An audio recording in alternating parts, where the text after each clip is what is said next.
Hi, this is Peter Woolfolk speaking. Now, first of all, thank you so very much for listening to the podcast. Now, I am very excited to let you know that the podcast is now available on Amazon Alexa. You know the drill. Simply say, Alexa, play Public Relations Review Podcast, and she'll take it from there. And again, thank you for listening. And if you enjoy the program, please become a subscriber. Now, on to the podcast. Welcome. This is the Public Relations Review Podcast, a program to discuss the many facets of public relations with seasoned professionals, educators, authors, and others. Now, here is your host, Peter Woolfolk. Welcome to the Public Relations Review Podcast and to our listeners all across America and around the world. Now, although improving diversity and inclusion in the public relations field is on the upswing, one group that does not get the attention it should are Native Americans. So I am very pleased to announce today that my guest is a Native American, and she is Randy'L Teton. She is the Public Affairs Manager for the Shoshone-Bannock tribes, and she is the point of contact for all external media, public relations, and cultural tourism. Randy was born and raised in southeastern Idaho and is a member of the Shoshone-Bannock tribe of the Fort Hall Reservation. She has her degree in museum studies from the Institute of American Indian Arts and a Bachelor of Fine Arts in Art History from the University of New Mexico. Now, she also interned at each of the National Museums of the American Indian Museums in New York City and Washington, D.C., the Money Museum in Fort Collins, Colorado, and the Buffalo Bill Center of the West in Cody, Wyoming. Randy'L joins us today from the Fort Hall Reservation in Fort Hall, Idaho. So, Randy, welcome to the podcast. Thank you so much. It's good to be with you. Now, obviously, my very first question is, your background, at least educational background, is in the arts. So how did you make the transition from the arts to the public relations and public affairs area? Well, let's just step back here a little bit. Is nobody really thinks about what they're going to do when they become adults. But I was a little different. I actually grew up on the reservation, and nobody would know that, just by the sounds of my voice. But I was born and raised in the reservation on our district called Lincoln Creek, on a road called Little Indian Road.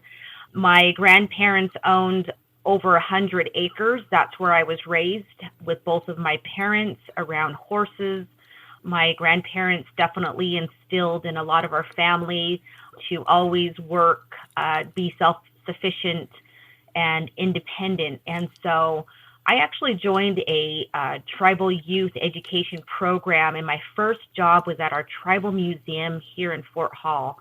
My mother was actually the manager of the museum, and nobody ever thinks about, I'm going to work for my mother one day. But I actually just wanted the opportunity to see what my mom was doing every day.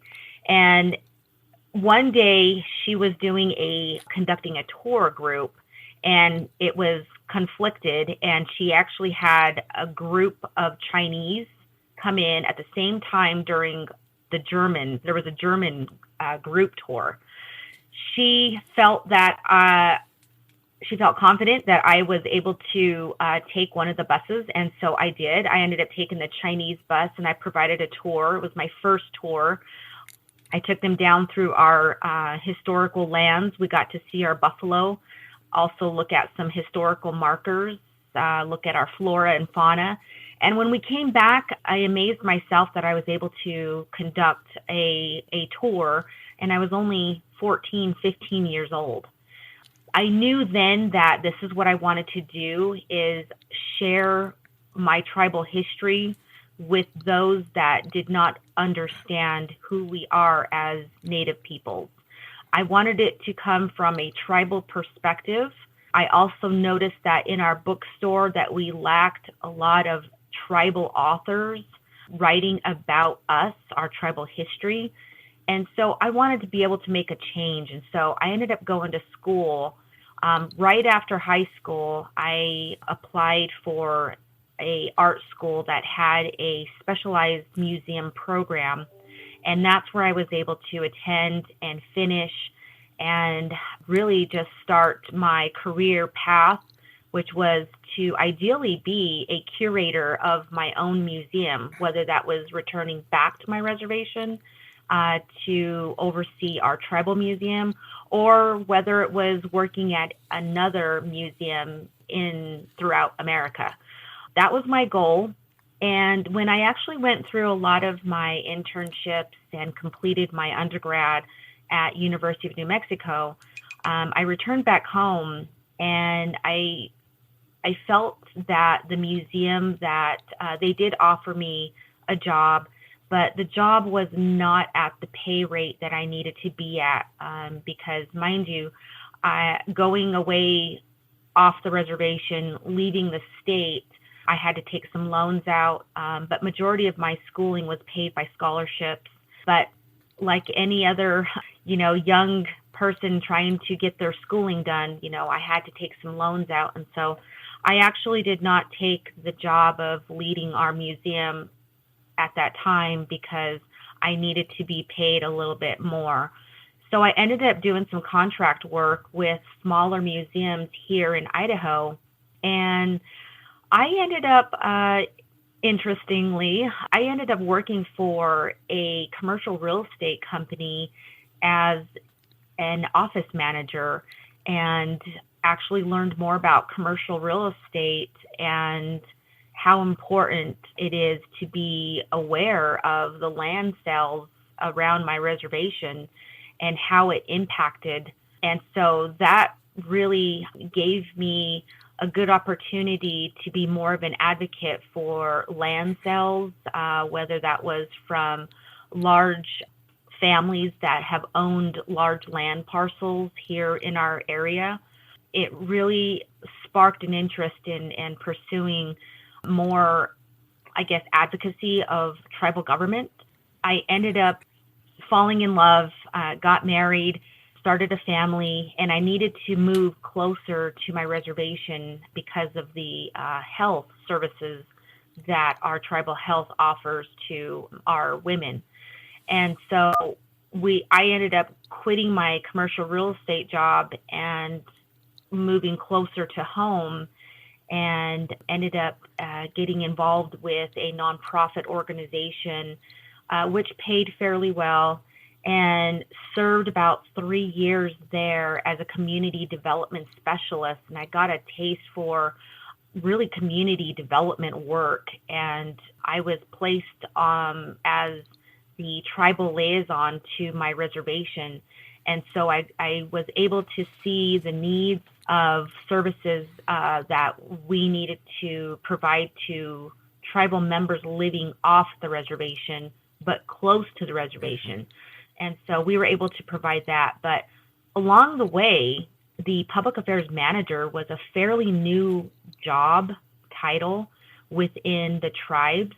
There was a need for a liaison to serve our leadership on the federal and the state level. And the lady who was hired, she was the first, and she remained in that position for 2 years, but she ended up deciding to retire. And she asked me if I would be willing to be interim for the public affairs job. And at that time, I really didn't understand really what her job description was. And interestingly, her job description was about 4 pages long, which was a variety of different tasks ranging from public relations, legislative, research, writing, overseeing the tribal government website. And I only was able to train with her for 2 days, and basically was given a thick binder of projects that were ongoing with the leadership.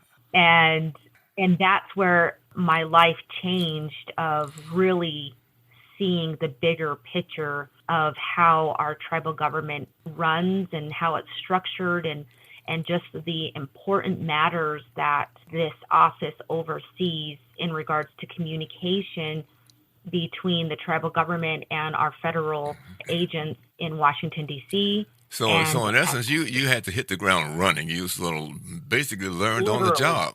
Yes, literally. I was told you need to be in all these meetings with the council to further understand what our perspective was. Yes, it was definitely very busy, and it remains to be very busy to this day. Well, luckily, I'm a multitasker. well, I'm glad you had the chance to talk with us today. One of the other things, if you would just sort of briefly give it a description, it'll help, because you mentioned reservations several times, and one of the things that will maybe help folks understand or get a perception is when you talk about reservation, how large an area, particularly your region, are we talking about here? So my reservation, we are the Shoshone-Bannock tribes located on the Fort Hall Indian Reservation in southeastern Idaho. And when people think about Idaho, they think about potatoes, which is accurate because a lot of our landscape are agricultural fields of potatoes. But the state is actually shaped like a boot, and we are actually located in the lower southeastern portion in what we call the foot area. The Shoshone-Bannock tribe was established in about the late 1860s, where the reservation was being formulated, and a lot of our different Shoshone and Bannock bands were already residing and camping throughout the Idaho, Nevada, Utah, Wyoming territories before there was boundary or state lines. So a lot of our people were being rounded up and forcibly removed to southeastern Idaho to the Fort Hall area. And so our reservation is comprised of a couple of bands, therefore how we received our name, the Shoshone-Bannock. Now, our reservation is the largest. We have about 560,000 plus acres. A lot of reservations are smaller, some are larger, but we are the largest in the state of Idaho. There are a total of 5 tribes in the whole state. We dominate the southeastern area, and as you move north to Idaho, you'll find the Nez Perce, the Coeur d'Alene tribe, the Salish Kootenai, but down in our area is predominantly the Shoshones. We have the Shoshone Paiutes, which are the Western Shoshone, and then we are considered the Northern Shoshone. But again, our land base is fairly large. I don't have a miles per miles, but I can tell you that it's a good drive. It's a beautiful drive. We have about 6,000 plus tribal members.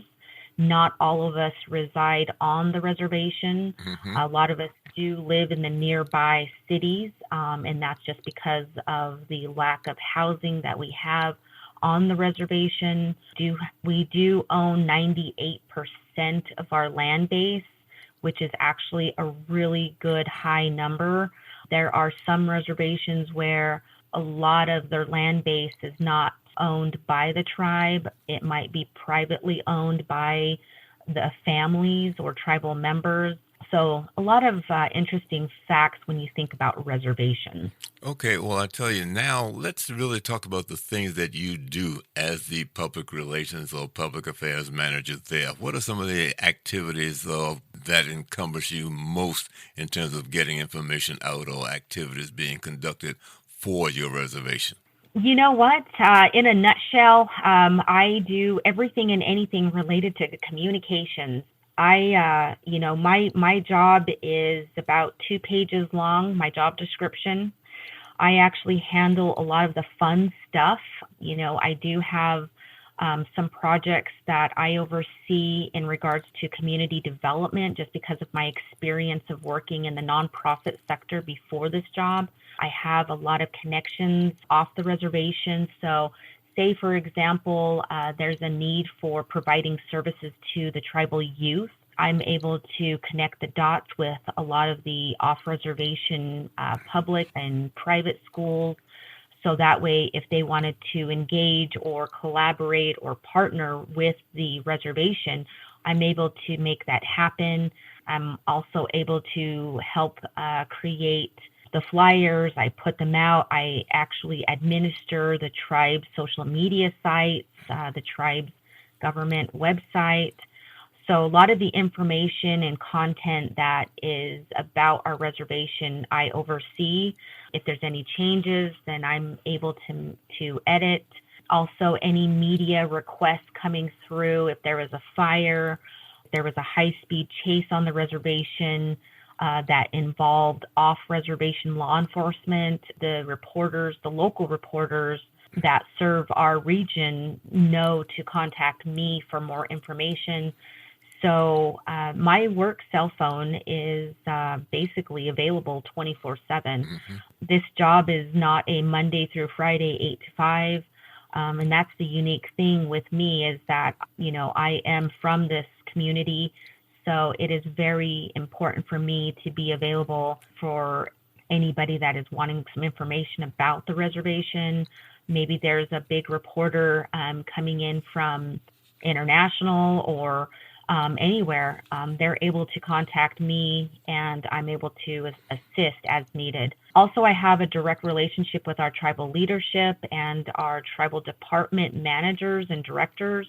So if there's something that I don't know, it's very important for me to be able to pick up the phone and contact that appropriate department or director to get the correct information. So again, my job is about connecting and communication. So there's just a variety of different things that I oversee, and it's fun, but also it could be stressful too because I'm the only person that is the point of contact. So, well, let me just mention when you said connected, I was just looking at some of your background, and you certainly are involved because the Southeast Idaho Business Journal named you 20 under the 20 under 40 award persons. Also the Idaho Hometown Hero Medal Award that you received not too long ago. You have been selected as the Trailblazing Women of Idaho, of which only 100 women, I understand, got that one. 100 Years, 100 Women Projects, so forth and so on. And you're a member of the Pocatello, Idaho Rotary Club, the liaison with the Idaho State Historical Society, Southeast Idaho High Country Tourism, and the board member for the Museum of Idaho. So I can see that you certainly stay busy there. Now, when you said some of the surrounding areas, what cities are close to you, and how do you relate to the media in those cities? So our reservation has a few cities that are outlining to our reservation, and we're very lucky to have these cities. The city is Pocatello, which actually is named after one of our Shoshone chiefs, Chief Pocatello. Also Blackfoot, which has no relation to the tribe, the Blackfeet tribe. It has no relation whatsoever. So Blackfoot, American Falls, Pocatello, those are the outlining cities that our reservation sits next to. So they are our neighbors. And it is very important for myself as the public affairs manager for the tribes to maintain a good, solid relationship with those city officials, the county officials, also the school boards, because a lot of our tribal youth do attend the public school systems.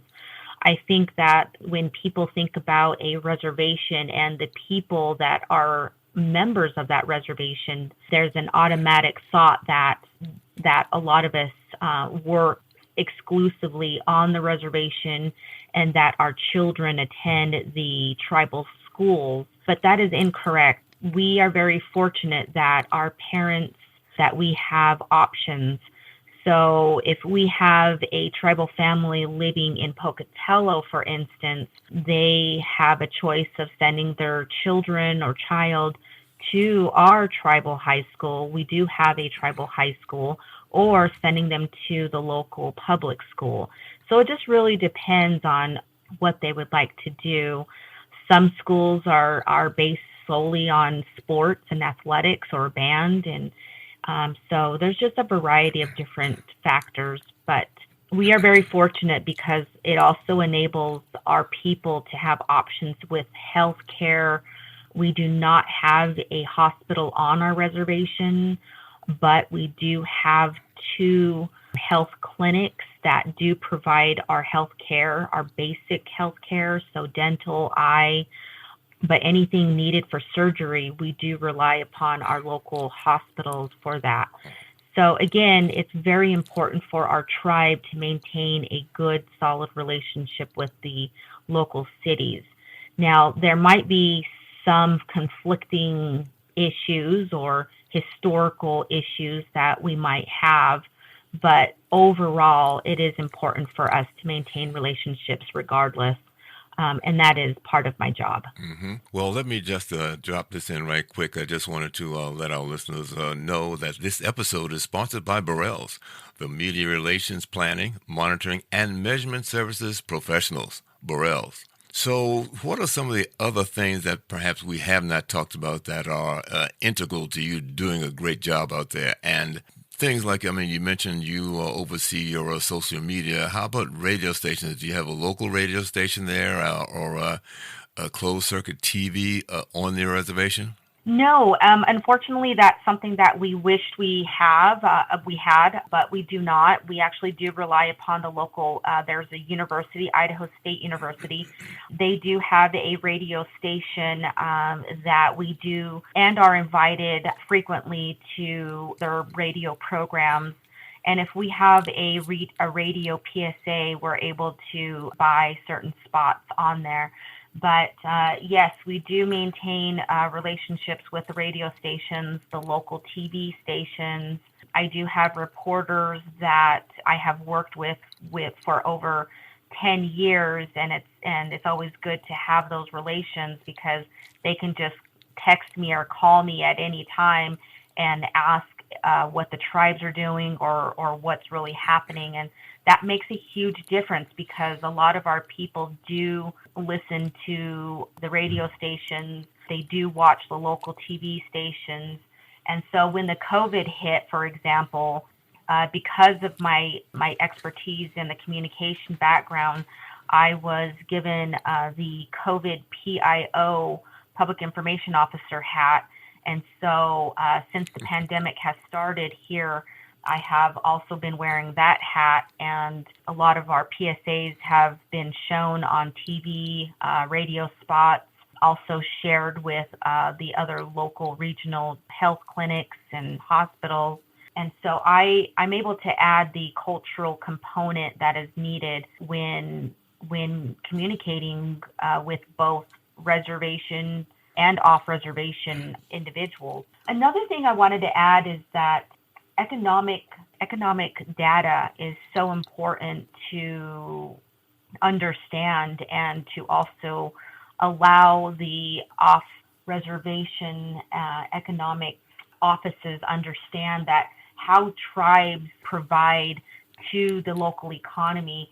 And we actually started gathering the data in 2010. We had our first economic info sheet that we prepared for our local legislators and the federal on what the tribes provide. And just recently in our last report, the Shoshone-Bannock tribes contributed a total of $450 million to the regional economy. We actually were able to create about 2,742 direct jobs in the regional economy. Well, let me ask you right quick, what drives that amount of money? In other words, you said 400 million. How is that generated? What happens there that allows that to happen? Agriculture. Okay. It's agriculture based. That is our number one revenue. A lot of people would guess the casino, but no, it's actually our agriculture for us.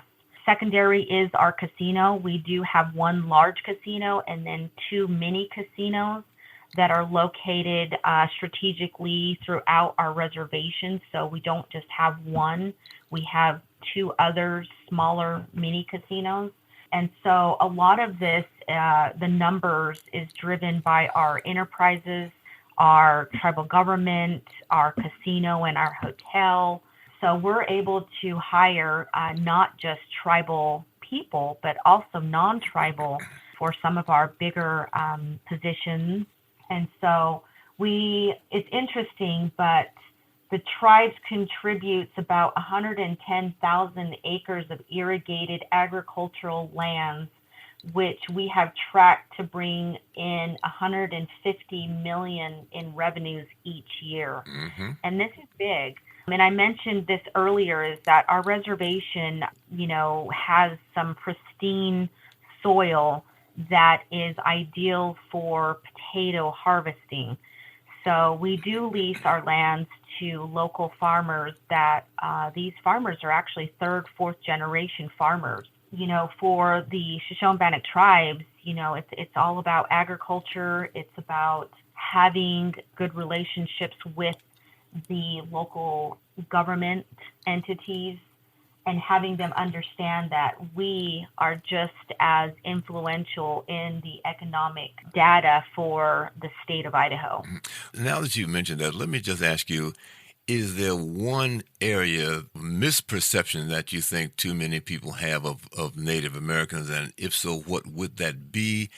And how would you see that being corrected?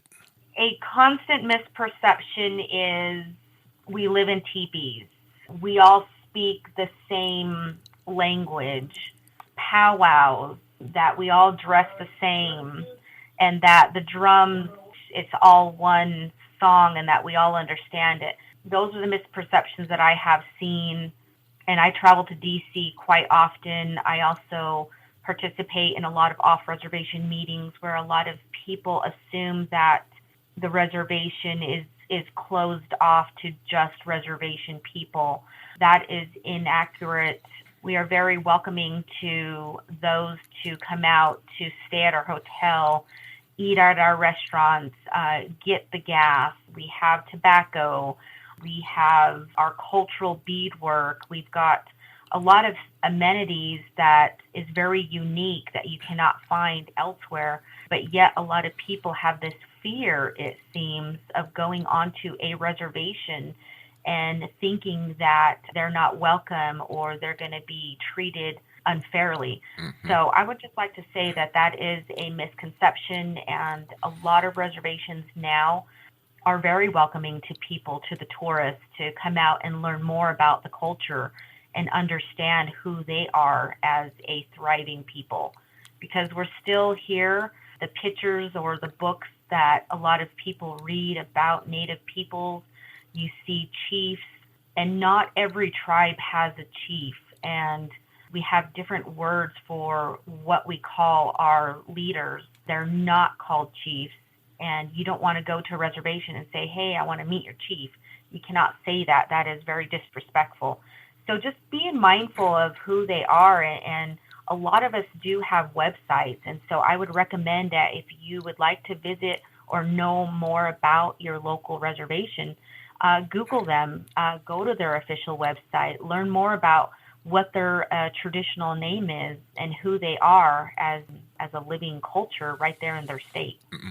Well, one of the other things that I think that a lot of people may have missed is that the new Secretary of the Interior, the United States Department of Interior, is a Native American, and I believe that's the first time that's happened. Yes, it is, and she's a good friend of mine. Yes, Deb. Congratulations. Yeah, we're so blessed to have her there.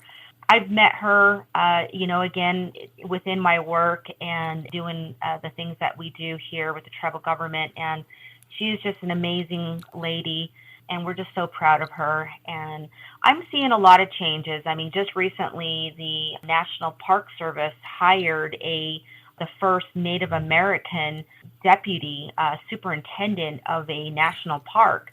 That's huge. So we are starting to see changes, and we're starting to see the recognition of the fact that Native peoples are just as smart as anybody else. We go to school. Our schooling is not fully paid by the tribes. I think that's another misconception, is that tribal people are given free education and free health. That is not entirely true. A lot of our people that have a lot of major health conditions, they are just like anybody else. They have to apply for Medicaid or or some other form of health services just to help pay their bills. And so there's a lot of misconceptions out there that I just wish that people would, understand that, for us, we have a treaty with the United States government.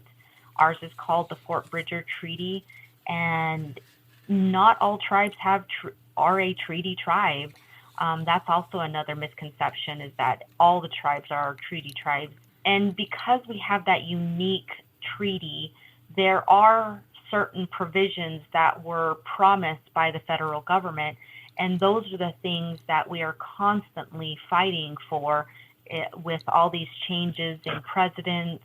And that's why a lot of tribes have to go and travel to D.C. and advocate for, hey, this is what was agreed in a treaty with us.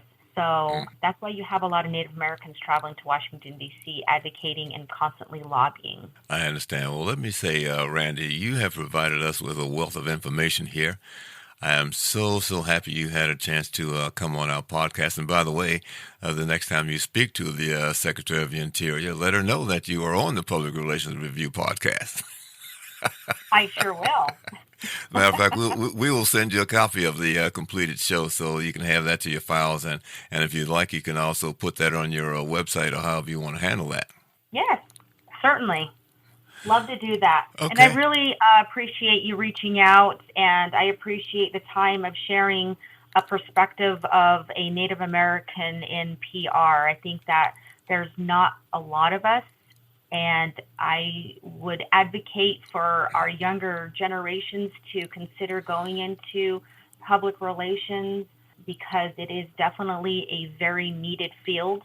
To me, it's about telling our story from a tribal perspective, and also being able to provide that cultural integrity when talking about tribal communications. So thank you so much. Well, one of the things that I promise you I will do is that once the podcast is completed, I will send a copy of it to the Diversity Committee for the Public Relations Society of America, so they'll have a chance to listen to this. And if they need to, perhaps they'll follow up with you.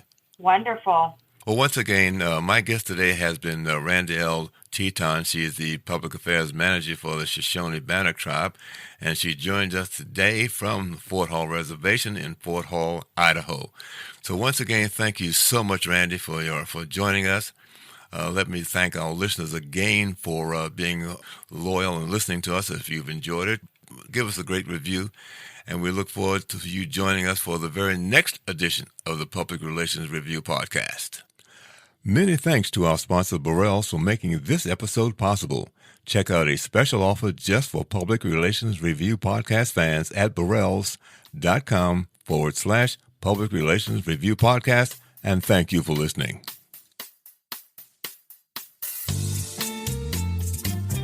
This podcast is produced by Communication Strategies, an award-winning public relations and public affairs firm headquartered in Nashville, Tennessee. Thank you for joining us.